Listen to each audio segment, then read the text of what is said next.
overtime was going to be great. I can't believe we got screwed out of overtime. I was really looking forward to it because the Flames have been so good in overtime. It just felt like, why not on a Monday night have some extra hockey? But Tyler Toffoli ruined it for all of us.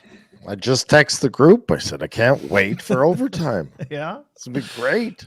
Yeah. Although for a while I figured it's not going to get to overtime because Dallas is going to win this in regulation, as they were buzzing after I guess after you get it to 4-4. And I didn't mind the Flames' third until that tying goal. And then they just feasted. I don't know how they got out of there with the regulation. Well, then they had the win. power play too. They had the kills. So, I mean, the effort was good. The effort was fine, but it felt like very much this really shows you how the season's going, doesn't it? Flames win it in regulation by a score of 5-4 in Dallas. Welcome to Afterburner, Boomer and Warner. I'm here in my room watching the game, and clearly this is going to overtime. So I go to what's the overtime record again? I'm going to go check the stats just to see what's the shootout, what's the overtime record. And as I turn to my screen, I see 5-4 Flames on the media site. So I turn to my screen and think, there's like 10, 12 seconds, so it's just a little bit ahead. And then it's down to 8, and then down to 7. Oh, here it comes. A hell of a pass from Huberdeau and a hell of a shot. Their best scorer, their best shooter, maybe one of the worst skaters, but he managed to get in behind. I didn't look at it from the Dallas perspective. I don't know how they lost to Foley to the point that he got in behind them and then they couldn't catch him. But it's a heads up play. It's the one thing about Huberdeau. You know he can pass. So if only for tonight, his playmaking ability gets them 2 points. He knows where everyone on the ice is. That's for sure. So, and I think probably what happened with Dallas is they'd been buzzing so hard they had him hemmed in and running around. And I think they just thought, well, like you and I, there's not enough time for anything to break down, and then a bit of a bumble into the middle, and away they went. So you mentioned, I'll just go back to you. The effort, we didn't really see it against the Wild on Saturday. Credit to them. They find a way to dig in here, and again, regardless of how it was going to end, you couldn't really have a problem with how they came out and played in this one.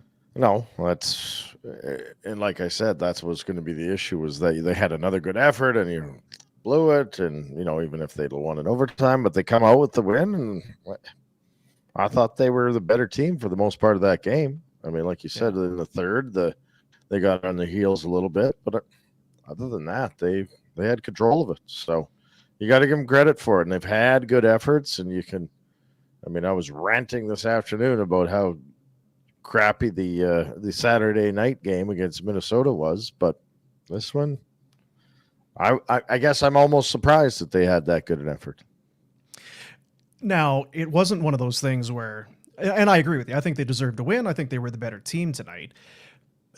It was not without some warts, and we'll talk about a few of the miscues, but really it again gets you back to the original point. You wish you could feel better about this one. I know for me, I still feel like it's a little bit too late. It's a big 2 points, and if it's going to get interesting, then you absolutely needed them. So it's a huge win in that respect. But as you watch a game like tonight, you think they beat the Stars in a 7-game series a year ago. And based on what we've seen through 2 games, Flames had leads in both games. What makes you think that they couldn't beat the Stars again in a 7-game series? Wow. But here they are behind the 8 ball. If you'd have found a way, I think you can play with a lot of teams. And you probably can play with a lot of teams, but I will say this. I don't think very often this year Jake Ottinger's given up 5.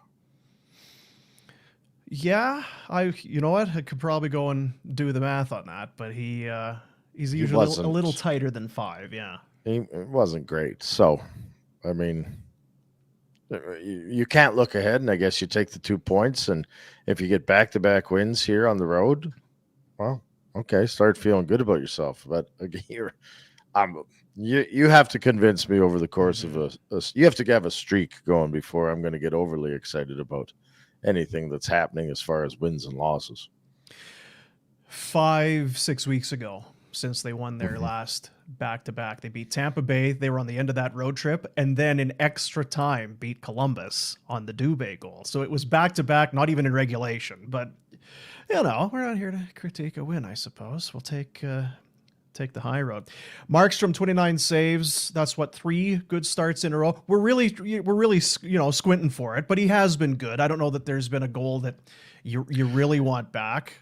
No, and I think that's just it. You see if Dallas puts up 4 tonight, but none of them were stinkers, right? And that was the knock all year, was that even if you had 55 minutes of a good game, there was one stinker in there somewhere that burned you. So, his goaltending is bounced back significantly, and I think he's into it. He looks solid. He looks a little more steady. He's not flopping around and giving up soft ones. So again, 6 weeks ago, if they'd had these or earlier in the season, you're not as frustrated as you are tonight. And he almost had that breakaway too. You could see, because it wasn't a terrific shot. It just kind of rolled up his arm and then snuck through him. And then Hanifin almost stops it. Tough night for poor Noah Hanifin. That play, I mean, just a hand grenade at the blue line, and then I don't know how he doesn't recognize that Hintz is busting for the net. He's late to react on that, and then of course off the other goal. You have those nights, Retro. You have those nights, I suppose. I've even had him in Dallas and I usually got sat though if I struggle like that. And I feel for Hanifin, because I feel like he's never questioned his effort. He's been fine, right? Yeah, everyone makes mistakes, and tonight was an example of that. But I think by and large, this season's been a pretty decent season for Noah Hanifin. What do you see in Troy Stecher? This is now his second game. He obviously makes a nice play on the Zadorov goal. It's a very different element than what you get out of Michael Stone and even out of Dennis Gilbert. It's not a world of difference, but it's an upgrade for sure. I think it's an upgrade, and it was a good move to get him. It's hard. I mean, I've liked how he's played, and he's got a little more speed, and he's going for it a little bit more. It's 2 games, and it's a new team, right? Yeah. So I'm gonna take some time to get too comfortable saying, "Wow, this has been a great return," and he's exactly what they need. But it is an upgrade over the guys that they had.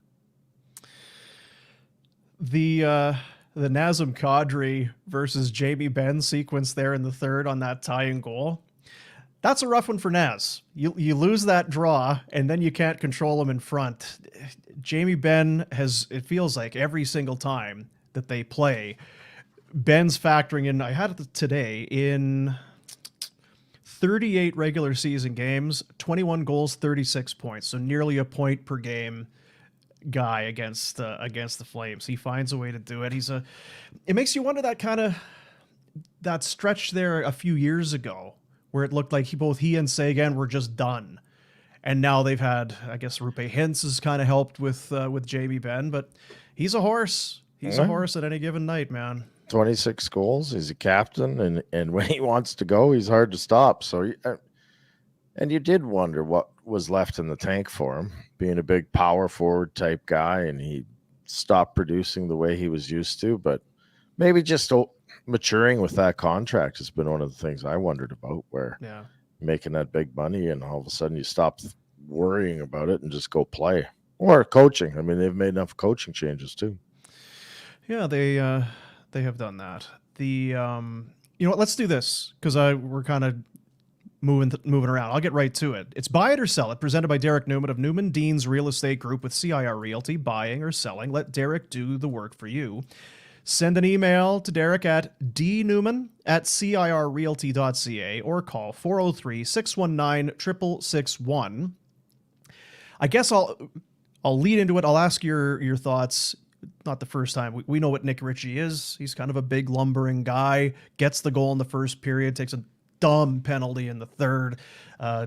Your thoughts on him on that line with Kadri and Huberdeau? underwhelmed. I mean, Yeah. he scores a goal, but I didn't think he did anything to. He was the right place at the right time, and he put it in.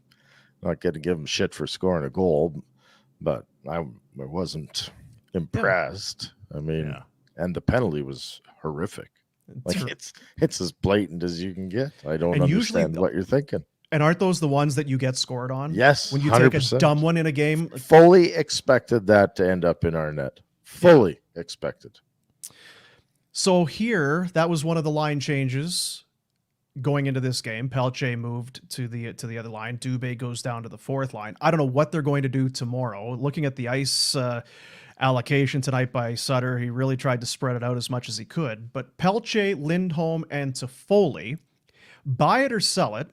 That trio, especially Pelche with how he's been playing and on this date and where we are right now, that trio is the best shot at being the top line of the hockey team. Because we've seen some guys rotate we haven't seen Huberdeau there for any amount of time. We saw Dubé there for a pretty good stretch. But I'm throwing it out there. Buy it or sell it. Pelche, Lindholm, Toffoli, those three for the remaining, whatever it is, 15, 16 games. For the rest best of this, chance of being the top line. I'm buying it for this year. I think Pelche's excitement is good. I think it helps Lindholm, who's been flat this year, in my opinion. I mean, he's a solid player, but not as dynamic as you'd like him. And Toffoli's been hot. So I would keep him, let him roll together. And Huberdeau, to me, hasn't been that good. So, yeah, I'm buying it because there's no one else that stepped up to the plate like these guys.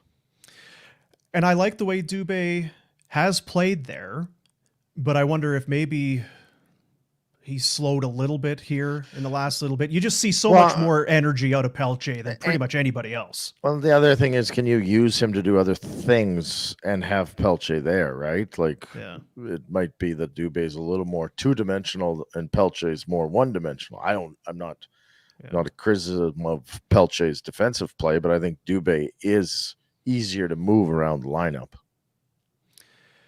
I think it's funny that we've done so much talking. All we do is talk, and we waited for Pelche to come in. Just give him a chance. And the kid, to his credit, after a kind of an awful training camp, and the coach doing the what numbers you wear or whatever, no credit to the media afterwards, he's been real good.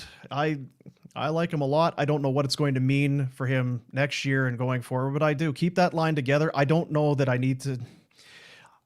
I'd move Dubé back up. Give him a shot with Kadri and Huberdeau, I guess. I mean, I'm with you. Nick Ritchie, you critique a night where he gets a goal, but I don't. I mean, that's the fourth line guy. He's a fourth line guy. I said that this afternoon. I said I don't like how the lineup was construed. They go get a win, and I thought Dubé was fine and blah blah blah. But I don't know why are you putting him on the fourth line because you think he can help the fourth line and solidify it, or are you putting him down there as punishment because he hasn't earned punishment, in my opinion? So I hope the lines don't stay that way, but maybe you win and you let it roll. Yeah, I am curious. I just feel like the Nick Ritchie thing, that's a deal that gets done. You bring him in. He's probably going to give you more offense than Brett Ritchie will. But Brett Ritchie was in and out of the lineup and was on the fourth line when he was in. And I don't know where does Brett and Nick begin is, I guess, at this point. They were both highly touted going into their draft years, and Nick scored more goals, but I don't know. Is it an injury? I'm with you. I don't know what's up with Walker Duehr. You're not sitting him just because he's not sitting healthy scratched. Wouldn't expect. He's played too well. He brings an element that you love, and I'd be shocked if he was sitting because it was just a numbers game. Yeah. I think he must have got bumped in the big hit by Dumba on Saturday, and there's, even if it's cautious, I'm okay with that. I'm okay with him being cautious with the young guy, but I would be disappointed if he's out because of his play. There you have it. Rhett's buying. It's buy it or sell it. Presented by Derrick Newman of Newman Dean's Real Estate Group with CIR Realty. Buying or selling, let Derrick do the work for you. Email dnewman@CIR Realty or call 403-619-6661. I'm giggling because it sucks, because a win like that you should be ecstatic with it, right? Like the fact that if you deserved a win and you thought you'd let it slip away and then you score late, like we should be doing cartwheels. And if they hadn't screwed things up earlier in the year and if they were tighter, because Winnipeg continues to do everything they can to keep you in it. Like I think they lost again to They San lost in Jose. overtime. San Jose scored late, so they do get an extra point. But yeah, I don't think Winnipeg has really shown much in the way of coming out of their funk either, to be honest, because the Oilers pumped them in the first game of the home and home, and then what was this? There were 9 goals in that second game. I don't know. That's the one you have to key on. If it's going to happen, then it's going to be the Jets that are going to fall down. So I'm with you. I wish I could be more enthusiastic for Flames fans tonight. Maybe in a week, if they have now put 3, 4, 5 together, then this show will have a little bit of a different tone to it. But because of what we just saw at the Dome on Saturday and the fact that they can't string them together, and let's be honest, this is a brutal turnaround. The Minnesota Wild went home after the game on Saturday. They're just sitting at home. You got to fly to Dallas, play the Stars to almost overtime. Now you got to fly to St. Paul and play them tomorrow. What is it, 6 o'clock? It's a brutal turnaround. It's no good. It's one of those, I was actually thinking about that. I was like, it happens on odd occasion, and there's no science behind it, I'm sure, but sometimes on a back-to-back, you're almost so fatigued that you don't think and you just play and things go your way. Like, I don't know if you can rely on energy and enthusiasm to win you tomorrow night's game. So they're going to have to find something, but that's brutal. The way that's coming in, getting late, it's got to be 2.5-hour flight at least from Dallas to Minnie. And tonight's game was a 6:30 start. Tomorrow is 6. So you lose the half an hour, that 23 and a half. Because isn't that by league mandate? That's the tightest turn you can have. Yeah, I think it's something like 23 and a half hours. Brutal. So I don't know what time they get to their friggin' hotel tonight. They won't skate in the morning. Do you have to go Vladar probably tomorrow? I don't know what you do with this team right now. Yeah, you probably no, you don't. No, yeah. I'm trying to say you probably do, but I don't honestly, you throw all that shit out the window right now? That's just it. As soon as I started thinking about, like, no, it doesn't matter it doesn't matter what the playoff, how you want to set it up for rest for playoffs. Nothing matters other than wins. And Markstrom's been pretty good. He gave up 4, but he got the victory. I'm putting him back in. And if you'd have sent Vladar to Minnesota yesterday and had him sitting there resting, okay, then maybe. But he's doing the same shit, right? Like he's doing the same travel. It's not the game that was going to fatigue him. It's the travel. So he's doing it too. Look at Ryan Pike, our boy Ryan Pike chiming in. Flames land at 1:30 local, so that'll be Minnesota time. Game is at 7. So it's not unheard of. It's just tough. It's not ideal. It's not what you'd like to have. But that being said, you find a way to get a win. You've scooped up 4 points in a short time, and you've got to start to feel good about it. I mean, it's going to be a quick change of how do you say it? Mental anger. Like you're from Saturday till Tuesday night. If you have a victory, peaks and valleys. One of your knocks on this team all year has been seemingly the lack of enthusiasm or joy, certainly when they score goals or just in general. I don't know.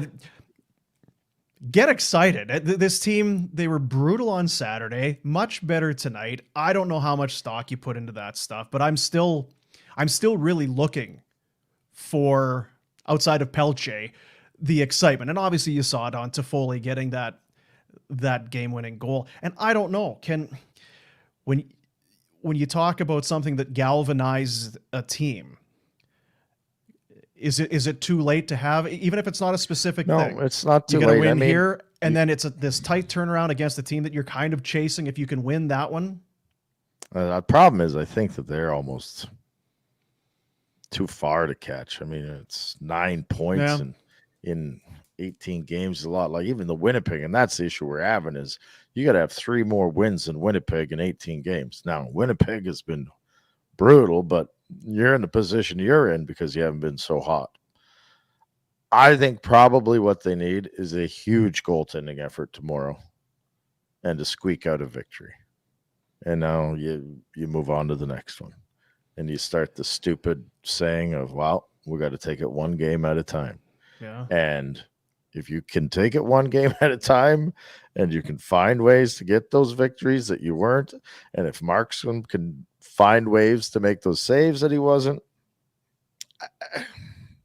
I'd like to say, again, you need 5 in a row, and then we'll start talking about, okay, now we've got a legitimate chance. You can't have 1 or 2 and then a loss. You know what I mean? Like it's just you're gonna run out of time. And as you were saying, they still gave up 4 goals tonight. Yeah. They needed 5 to win this hockey game that we feel like they deserve to win. Yes. So Like, son of a bitch, right? it ain't coming easy. No, it is not coming easy. I'm guessing you're not getting 5 in St. Paul tomorrow. That's not generally how that goes. But I'm with you. I would put Markstrom back in there.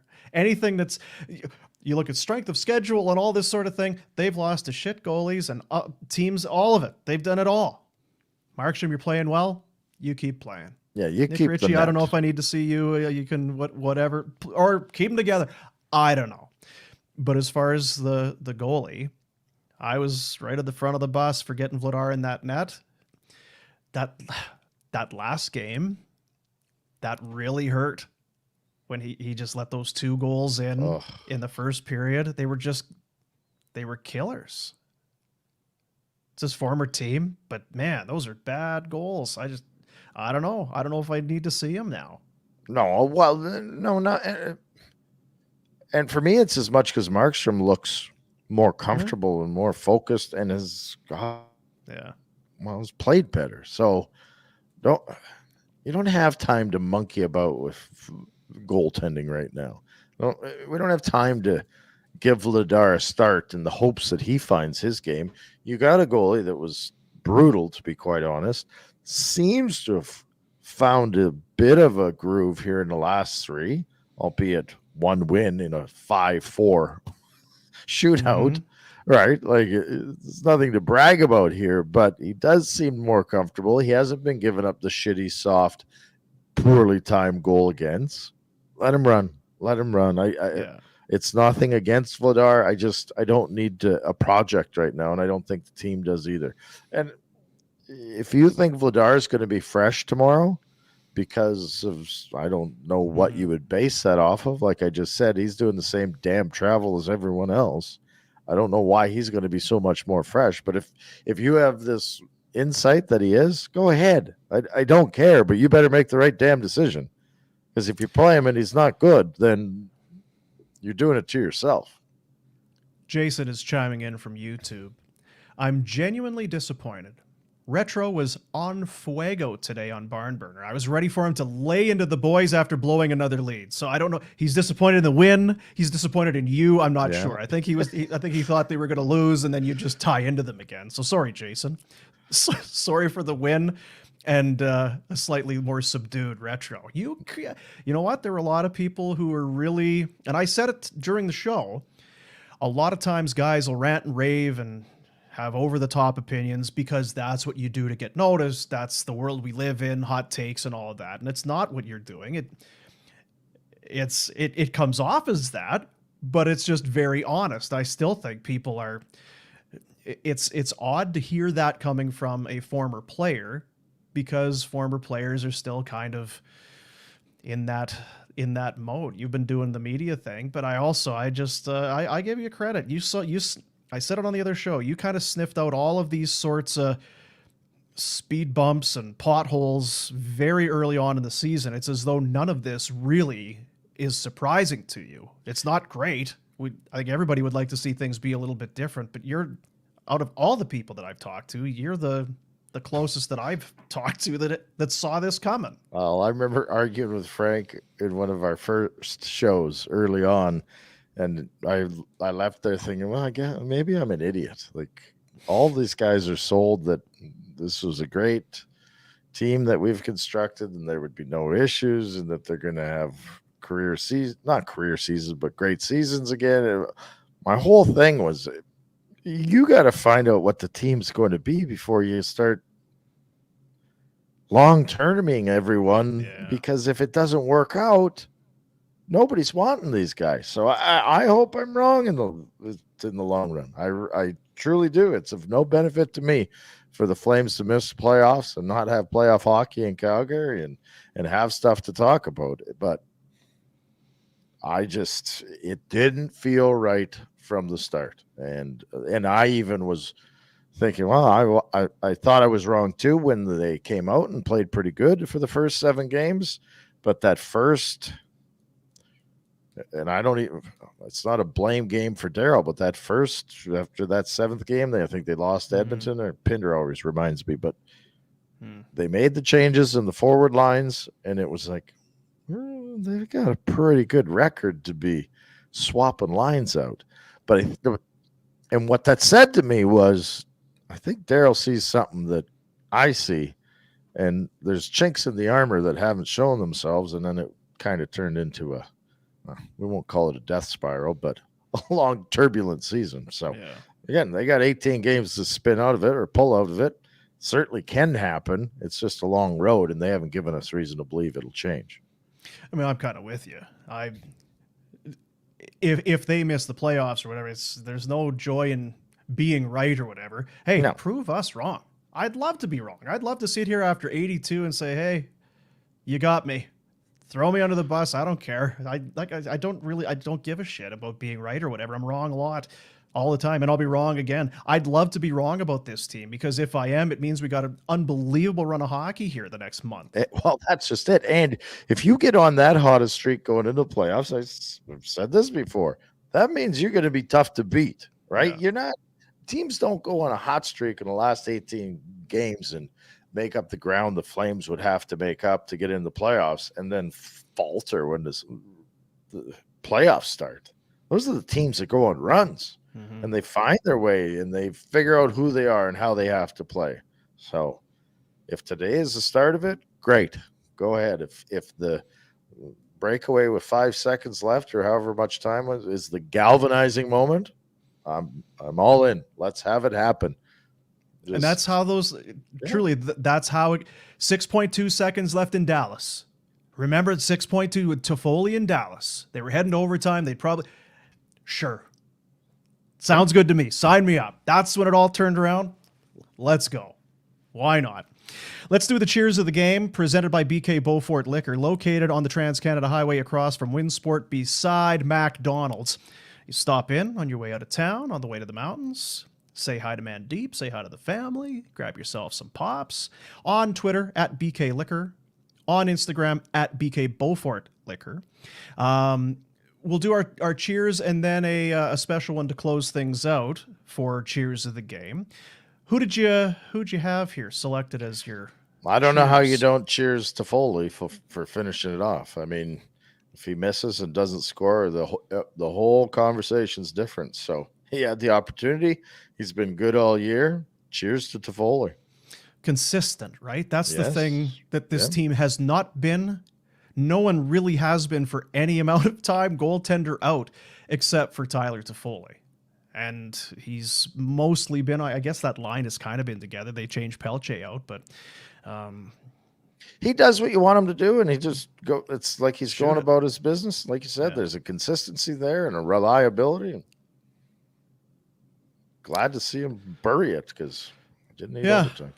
I'm going to, not often that you get a chance to, so I'm going to take it. I'll give my cheers to Jonathan Huberdeau.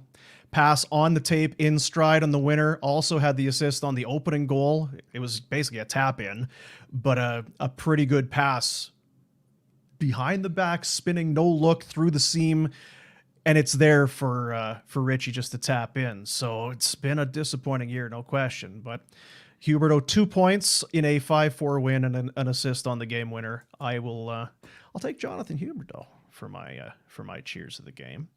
And finally, I want to do this one to close things out. Got sent this from Mandeep, who of course with BK Bowfort Liquor. Wanted to give a shout out to John J.R. Robinson. He passed away on Tuesday, February 22nd, at the age of 65. Was born in Red Deer, moved to Calgary as a teenager. He, you can see, got the kids, the family, just an all-around family guy, camping, you name it. This guy loved being outside and loved doing stuff and loved sports and apparently loved the morning show and was a big Boomer and Warner in the Morning fan, was pumped always to listen to the show, and was excited when we came back with Barn Burner, and family is missing him dearly. So to the kids and to everybody, want to say a cheers, lift a glass tonight for John Robinson, JR of Calgary, who passed away at 65, too soon for that, 65 years of age. So there's our cheers tonight in the memory of JR. Now, I was going to ask you, was it not Dallas where you went and had this? Where did you have the steak? I can never remember because you were supposed to go. That was the worst I've ever felt in Dallas is we went to one of those Brazilian steakhouses, like my second year with Sprudlin, and you didn't know better, right? And you're a kid, and they flip that card over, and they just keep bringing you meat and more meat, and you're like, I felt so brutal the next day. It was awful. It was awful. And they're always such a great idea when you go. Oh, yes. You mean they're just going to keep wheeling around these swords of meat or whatever they call it? Sure, I'll have some more. What's this? Oh, keep it coming. And then you walk out. It's like, I didn't need that much meat. I don't know why was this a good idea? Yeah, by the time you're home, you're just like, oh, I don't feel right. This is why not the good. Hell did I? All I ate was meat. Why did I do that? And then you sweat and you're just oozing out of your pores. But it's delicious. That said, I'd love to go. When are we going? When are you back in town? You know what? That'll do it for tonight. You and Pinder will have the show coming up tomorrow, I believe, after the Wild game. I just come back to Markstrom. You may as well keep rolling. This is your season here right now. If you get on a roll, you can catch the Winnipeg if they continue to flounder. And like you said, if you can get on a roll and head into the playoffs, then do it. Because there's nothing as scary as a lower seed coming in on a heater. And I think somebody was telling me tonight, the strength of schedule. I'm not buying strength of schedule. I'm not buying. Not after you've watched Ottawa and these other teams that are below them in standing beat them. Well, and then Ottawa loses to Chicago, and San Jose beats Winnipeg, and the strength of schedule thing, and it's been proven over years and years. But once teams start playing loose, they're almost tougher to beat. Right? Those last 10 games, they don't give a shit. They're cheating the system, and you don't even know how to play against them sometimes. So I'm gonna go win your games. And it has nothing to do with strength of schedule. It has to do with how committed the Flames can get and how hard and how much energy they can show up on a daily basis. That's it. It's not the other team. It almost feels like they need to convince themselves, prove to themselves. A win tomorrow might almost, I think it would bring some belief to the room. Because it just feels like a team. Well, the death march can stop then, right? You can start to go, okay, I can see it. Yeah. I can see this now. Like, okay, here's our way. It's a long road, but there's still a way. They lose tonight or they lose tomorrow. Every loss is just a major crushing blow at this point. Yeah. Best night in St. Paul? There's no good nights in St. Paul. There's no such thing. Pickerel at the St. Pauli Grill. That's as good as it gets. Thanks to our sponsors, Derrick Newman of Newman Dean's Real Estate Group with Buy It or Sell It. And, of course, cheers of the game, BK Bowfort Liquor on the Trans-Canada Highway. Mandeep and his family, they've been doing it family-owned, family-run, and proud family, continuing to do it over at BK Bowfort Liquor. 6.2 seconds left on the clock. Tyler Toffoli scores to give the Flames a 5-4 win in regulation. Thought it was going to be overtime. Was looking for the overtime stats, but the 26th for Tyler Toffoli is the winner. Tomorrow in St. Paul against the Minnesota Wild. Thanks, buddies. That's Afterburn. Fly high, JR. That's right.